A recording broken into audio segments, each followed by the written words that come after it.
আসসালামু আলাইকুম বন্ধুরা, আশা করি সবাই ভালো আছেন। আজকের ভিডিওটা একটু ব্যতিক্রম বা একটু আলাদা। আজকে আমি এসেছি আমার মামার সাথে জিওল মাছ ধরা তা দেখার জন্য। তো আমি এসে দেখি উনি মাছ ধরছে। মাছ ধরার পাশেই আছে একটা বিশাল পানির বর।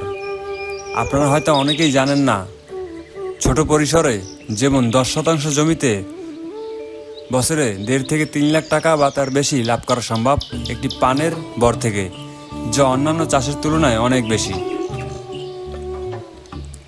এখন আসি জিওল মাছ আসলে কি মাছ।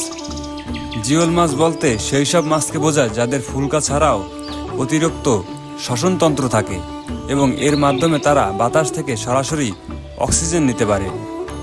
এই মাছগুলো অল্প অক্সিজেনযুক্ত পানিতে বা পানি ছাড়া দীর্ঘক্ষণ বেঁচে থাকতে পারে, যার কারণে এদেরকে সহজে পরিবহন ও সংরক্ষণ করা যায়।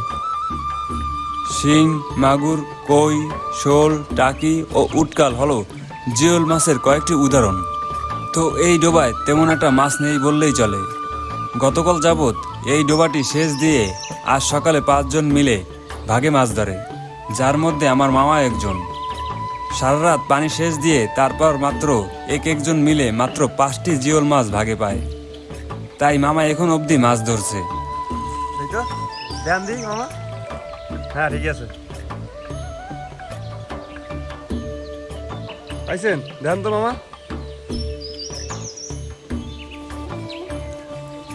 আর তার কিছুক্ষণ পরে আমার ছোট মামাতো ভাইটাও আসে এখানে শখের বসে মাছ ধরতে।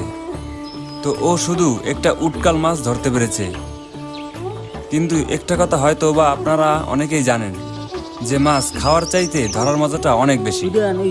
উৎকল ডান ওই উৎকল ডাল উৎকল লাগবে ধরছে দেশে ধরছে পাইছি ভালোই দেশে পাচ্ছে ঘর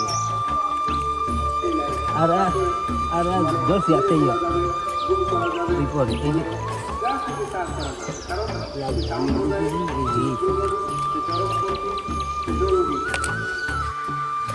আশা করি আপনাদের ভিডিওটি ভালো লেগেছে।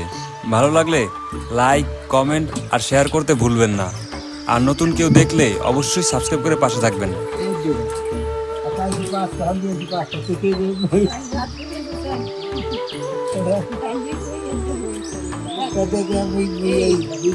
ভালো